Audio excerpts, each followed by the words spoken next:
One weapon, one logo, one huge ripple through the galaxy. In Andor Season 2, a single blaster tells a story that spans years. Characters and one of the most iconic battles in Star Wars history. This is more than just a gun. It's a symbol of how brilliant the writing in Andor really is. Let's break down why this tiny detail proves the show is operating on another level. In the final moments of Andor Season 2's third arc, that might just be some of the best storytelling in Star Wars or even pop culture. Vel is back with the rebellion. This time, she's helping on board new recruits to the Rebel Alliance. As she's checking in weapons, Vel notices something. A familiar logo stamped on a blaster. Curious, she asks whose weapon it is. That's when we see a familiar face, Melshi. Now I saw the logo and thought, that looks familiar. But it didn't fully click until my co-host on Review Harvest, Noah Ray, pointed it out. That's the logo of the Corpo Security Corps. Remember them? That's the group Syril Karn worked for back in Season 1. Let's rewind. Syril's story started when two of his fellow Corpo officers were killed officers who, let's be real, were just thugs in uniform. Even though they started the fight with Cassian, Syril took it personally. He saw this as his big break to track Cassian down and finally prove himself. His superiors told him to let it go, but Syril ignored them and led the manhunt to Ferrix. And that's where everything fell apart. Cassian and Luthen Rael ambushed Syril and stole his blaster. That blaster. It's the same one Vel sees seasons later. It becomes the weapon that quietly follows the rebellion's journey. After Ferrix, the blaster travels with Cassian to Aldhani.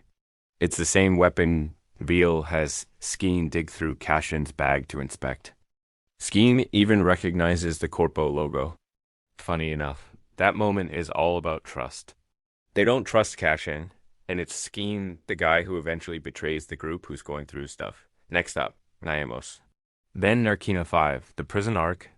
Cassian ends up incarcerated where he meets Melshi and Kino Loy. After their incredible prison break, Cassian and Melshi stick together. And when they finally part ways, Cassian passes the weapon to Melshi. That's how we get to this moment years later when Vel sees that same weapon again. Here's the kicker. That blaster, once Corpo property, ends up on Scarif in Rogue One. Melshi takes it there when he fights alongside Cassian to steal the Death Star plans. That same blaster, once in the hands of Syril, in a failed attempt to stop Cassian, ends up helping the rebellion land its first major blow against the Empire. Cassian and Melshi die heroes. The Death Star plans make it out, and Syril, his greatest contribution to galactic history, was failing so badly that his weapon helped bring down the Empire. This is what Andor does better than almost anything else in Star Wars. Details. It's not just about space battles or cool ships, though we love those too. It's about character, about legacy, about cause and effect. Small threads woven carefully that build into emotional payoffs you feel, even if you don't see them coming. This isn't just good storytelling for Star Wars. It's some of the best storytelling happening anywhere in pop culture right now. And the lesson? You don't have to choose between fun and meaning, between depth and spectacle, between animation, fantasy, or dark realism. Just care. Put in the work. Make every choice matter.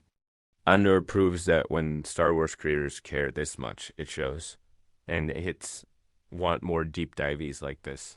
Hit that subscribe button, join the rebellion in the comments, and check out our next transmission on the overlooked brilliance of Kino Loy. This is Review Harvest. And this is Star Wars storytelling at its finest.